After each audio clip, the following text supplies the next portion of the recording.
சிந்திக்கலாம் நண்பர்களே. நடக்கணும், நடக்கக்கூடாது, இது நடந்திருந்தால் நல்லா இருக்குமே, இப்படி நடந்து விட்டதே, இந்த மாதிரி வாக்கியங்கள் எல்லாம் உண்மையாக சொல்லப்போனால் இந்த வாழ்க்கையில் மாயையின் உருவான வார்த்தைகள் அப்படின்னா அது மிகையல்ல. எந்த விஷயம் நடக்கணும், எந்த விஷயம் நடக்கக்கூடாது அப்படிங்கிறத தீர்மானிக்கிற இடத்துல நாம் இல்லை. நாம் செய்ததன் விளைவாக சில விளைவுகள் நமக்கு நிகழ்கின்றன. முன் ஜென்மத்தில் நாம் செய்த கர்மத்தின் காரணமாக சில நிகழ்வுகள் இஜென்மத்தில் அது தொடர்கின்றன. அது எல்லாம் ஒரு பக்கம் இருந்தாலும் நம்ம வாழ்க்கையில் என்ன நடக்கணும் அப்படிங்கிறது நம்மளை விட நம்ம நம்புகிற சிவபெருமானுக்கு ரொம்ப நல்லாவே தெரியும். ஏதேனும் ஒரு விஷயம் வேண்டும் வேண்டும் என்று அவரிடம் அடம்பிடித்து கேட்டாலும் கிடைக்காமல் போவதற்கான வாய்ப்புகள் உண்டு. நாம் கேட்பது அனைத்தையும் அவர் தருவார் என்று அர்த்தமில்லை. ஏன் அப்போ கேட்டதை கொடுக்கறதுக்கு தானே கடவுள் அப்படின்ட்டு இருந்தால், உண்மையாகவே தன்னை சரணடைந்த ஒருவனுக்கு, உண்மையாகவே இறைவனால் ஆட்கொள்ளப்பட்ட ஒருவருக்கு என்ன நடக்க வேண்டும் என்று இறைவன் தீர்மானிக்கின்றாரோ அதுவே நடக்கின்றன. நாம் ஒரு விஷயத்தை ரொம்ப மன்றாடி கேட்டு கொள்ளும் பொழுது கண்டிப்பாக அது நமக்கு தேவையானதாக கூட இருந்திருக்கலாம். அது ஒரு வகையிலே நடந்திருந்தால் நாம் கொஞ்சமாக மகிழ்ச்சியாக கூட இருந்திருக்கலாம். ஆனால் அவ்விஷயம் தட்டி போகிறது என்னும் பொழுது கண்டிப்பாக இறைவன் பார்த்து நமக்கு எதையோ ஒன்றை செய்ய போகின்றார், அது இதைவிட மகிழ்வானதாக இருக்கும் அப்படிங்கிறத நம்ம எடுத்துக்கொள்ள வேண்டும். அதே சமயத்தில் சில நேரங்களில் நம்ம எதிர்பார்க்காம சில நிகழ்வுகள் நிகழும். அது நம்மை மகிழ்ச்சியோட உச்சத்துக்கு கொண்டு போயிடும். அதை பற்றி நம்ம என்றைக்குமே நினச்சி கூட பார்த்துருக்க மாட்டோம். இது நடந்திருந்தால் நல்லா இருந்திருக்குமே அப்படின்ட்டு நினச்சி கூட பார்த்துருக்க மாட்டோம். ஆனால் இறைவன் அதை நமக்கு கொடுக்கின்றார். ஏற்கனவே சொன்ன மாதிரி நம்ம கேட்டு கிடைக்காம போகிறதும் இறைவனின் சித்தம்தான், கேட்காமலேயே கிடைப்பதும் இறைவனின் சித்தம்தான். ஒன்றை மட்டும் தெளிவாக புரிந்து கொள்ள வேண்டும். அன்றன்று இன்றைய தினத்திலே நாம் என்ன செயல்பட வேண்டும் என்பதை இறைவன் மீது பாரத்தை போட்டுவிட்டு செயல்பட வேண்டும். மாறாக இது இருந்தால் நல்லா இருக்குமே, அது இருந்தால் நல்லா இருக்குமே, என் வாழ்க்கை இப்படி இருந்திருந்தால் நல்லா சென்று இருக்கும், இந்த மாதிரியான சில விஷயங்களில் போட்டுக்கொண்டு நாம் உலட்டி கொண்டு இருக்கக்கூடாது. இறைவன் பார்த்து கொடுக்கின்ற வாழ்க்கையிலே அனைத்துமே உன்னதமானதாகத்தான் இருக்கும். அதை அனுபவிக்கும் போது மேற்போக்காக இவ்வாறு நடந்துவிட்டது என்று நினைக்கும் பொழுது அதிலே சுவாரஸ்யம் இருப்பது இல்லை.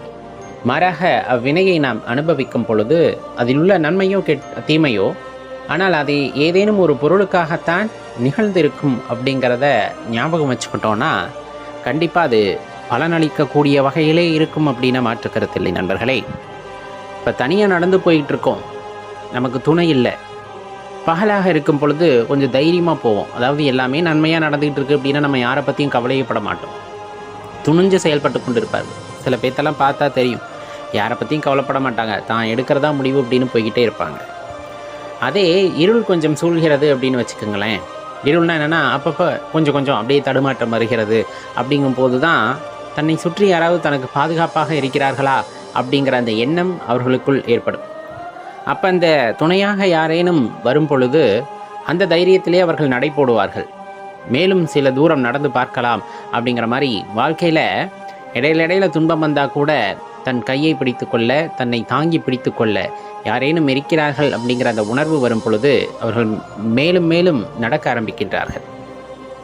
அப்படி இடர்கள் வரும் பொழுது திரும்பி பார்க்கும் பொழுது யாருமே இல்லாமல் இருந்து விட்டால், இருளுக்குள் நடக்கும் பொழுது பயம் வந்து விடுகிறது. திரும்பி பார்க்கின்றோம், முன்னால் பார்க்கின்றோம், யாருமே இல்லை என்ற ஒரு உணர்வு வந்துவிட்டால் நடக்க தோணாது. அந்த இடத்திலே அமர்ந்து விட வேண்டும் என்ற எண்ணம் தான் மேலோங்கும். அதே போல் தான் தொடர்ந்து துன்பம் வருகிறது, தொடர்ந்து சோதனை வருகிறது. அப்படிங்கும் போது நம்முடன் யாரும் இல்லையே அப்படிங்கிற அந்த ஒரு எண்ணம் மேலோங்கும் பொழுது கண்டிப்பாக அதற்கு மேல் ஒரு அடி கூட எடுத்து வைப்பதற்கு மனம் ஒத்துக்கொள்ளாது. அந்த சமயத்தில் தான் நாம் கொள்ள வேண்டிய எண்ணம் யாதெனில், என்னுடன் இருப்பது சிவபெருமான், என்னுடன் இருப்பது சிவபெருமான். புறக்கண்களுக்கு தெரியாவிட்டாலும் என் மனக்கண்களிலே, என் அகக்கண்களிலே அவரை என்னால் பார்க்க முடிகிறது. என் அருகில்தான் இருக்கின்றார், என் தோள் மீதுதான் கை போட்டிருக்கின்றார், என்னை தாங்கி பிடித்து கொண்டிருக்கின்றார், நீ முன் செல், நான் உன்னுடன் வருகின்றேன் என்று கூறுகின்றார். அப்படிங்கிற அந்த ஒரு ஆழமான நம்பிக்கை நமது மனதிற்குள் பிறக்கும் பொழுது நம்முடைய அந்த வளர்ச்சி, அதே போல் நம்முடைய அந்த சிந்தனைகளை கட்டுப்படுத்துவதற்கு இங்கே யாராலும் முடியாது. அப்பேற்பட்டவர்களுக்கு வாழ்க்கையிலே துன்பம் என்பதும் கிடையாது, தோல்வி என்பதும் அவர்கள் வாழ்க்கையிலே ஏற்படுவது இல்லை. ஏனென்றால் அவர்கள் முழுமையாக சரணடைந்தவர்கள் அப்படிங்கிறத தான் இதை நம்ம புரிஞ்சுக்க வேண்டியது இருக்குது. இப்போ சரணடையாதவர்கள் அல்லது மேற்போக்காக பக்தி செலுத்துகிறார்கள், அவர்களுக்குள் என்ன ஏதென்றே தெரியாமல் அப்படியே ஓடிக்கொண்டிருக்கிறார்கள்னா தடுமாற்றம் இருக்கத்தான் செய்யும். ஐயனை பற்றி முழுமையாக புரிந்து கொண்டவர்கள், தனக்குள் இந்த பக்தி எப்பொழுது வந்தது என்பதை ஆராய்ந்து அறிந்து கொண்டவர்கள். ஏனென்றால் இந்த உடலெல்லாம் நாம் பெறுவதற்கு முன்னே கருவாக ஜனிக்கும் பொழுதே, தாயின் கர்ப்பத்தில் கருவாக ஜனிக்கும் பொழுதே நம்முள் உட்புகுந்தவர் சிவபெருமான் அப்படிங்கிற அந்த உண்மையை யாரேனும் உணர்ந்து கொள்ள முடிகிறது அப்படின்னா அவர்கள் இறைவனை சரணடைந்தவர்களாகிறார்கள். ஏன்னா எந்த நேரத்தில் இறைவன் நம்மை ஆட்கொண்டார், ஏன் இப்படி இருக்கும், அந்த மாதிரி எண்ணங்கள் எல்லாம் அவர்களுக்கு இருக்க போவதில்லை. ஏன்னா முழுமையாக ஒப்பு கொடுத்தாச்சு, சரணடைஞ்சாச்சு. அப்போ வாழ்க்கையில் எது வந்தாலும் நம்முடன் இருப்பது சிவபெருமான், நமக்கு எது நடந்தாலும் அவர் நடத்தி வைக்கின்ற திருவிளையாடல் அப்படிங்கிற எண்ணம் மேலோங்கி நிற்கும் பொழுது, அவர்தான் அனைத்திற்கும் மூலமானவர், காரணமானவர் அப்படிங்கிற எண்ணம் மேலோங்கி நிற்கும் பொழுது கண்டிப்பாக நம் வாழ்க்கையிலே நிகழ்கின்ற எந்த வினைகளாயினும் எந்த மாற்றங்களாயினும் அதை தைரியமாக எதிர்கொள்ளக்கூடிய தன்னம்பிக்கையை இறைவன் நம் மனதிலே வளர்க்கிறார். அது எந்த சூழ்நிலையாக இருந்தாலும் சரிதான். இப்போ ரொம்ப கடினமான சூழ்நிலை நமக்கு ஏற்படுகிறதுனே வச்சுக்கோங்க, ரொம்ப கடுமையான சூழ்நிலை, நல்லா யோசிச்சு பாருங்கள். அந்த கடுமையான சூழ்நிலைக்கு பிறகு வாழ்க்கை நகர்வது இல்லையா அப்படின்னா ஏதோ ஒரு விதத்தில் நகர்கின்றன. இந்த இயற்கை, இந்த பிரபஞ்சம் நம் வாழ்க்கையை நகர்த்தி கொண்டே தான் இருக்கின்றன. ஏற்பட்ட சந்தோஷம் அப்படியே நிலைத்து விட்டதா அப்படின்னு கேட்டால் அதுவும் கிடையாது. ஏற்பட்ட துக்கம் அப்படியே நீடிக்கிறதா அப்படின்னு கேட்டால் அதுவும் கிடையாது. அதை கடந்து காலங்கள் பயணிக்கின்றன, அந்த காலத்தோடு சேர்ந்து நாமும் பயணிக்கின்றோம். இந்த பயணத்தில் பல்வேறு நபர்கள் நகர்கின்ற மேகங்களைப் போல நம் வாழ்க்கையிலே வந்து கொண்டுதான் சென்று கொண்டிருக்கிறார்கள். யாரும் நம்முடன் நிலையாக இருப்பார்களா அப்படின்னா கட்டாயமாக நிலையாக இருப்பதற்கு வாய்ப்பில்லை. ஆனால் நிலையாக இருப்பவர் யாராக இருக்க முடியும்னா நம் நிழல் போல சிவபெருமானாக மட்டும்தான் இருக்க முடியும். உச்சிகால பொழுது வரும் பொழுது நிழல் இல்லாதது போர் ஒரு தோற்றம் தோன்றும்.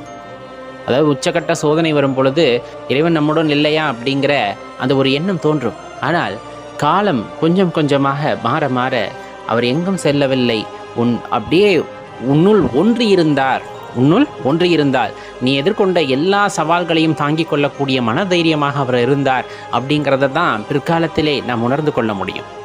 காலம் செல்ல செல்ல இன்பமாயினும் துன்பமாயினும் அது எதுவாயினும் சரி, இறைவனால் கொடுக்கப்படுபவற்றிற்கு தீர்வு இறைவனாலே கொடுக்கப்படும்.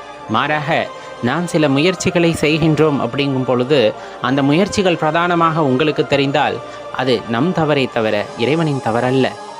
முயற்சிகளை மேற்கொள்வதும் அதன்படி செயல்படுவதும் நமக்கு விதிக்கப்பட்ட கர்மா, அதை நாம் செய்வோம். மற்றபடி அந்த செயல்களிலே இருக்கக்கூடிய நன்மையோ தீமையோ அதை பற்றி நாம் எண்ணாது அதனுள்ளே பயணிக்கும் பொழுது இறைவன் எப்பொழுதுமே நம்முடன் இருக்கிறார் அப்படிங்கிற அந்த உயரிய சிந்தனை நமக்கு உண்டாகும்.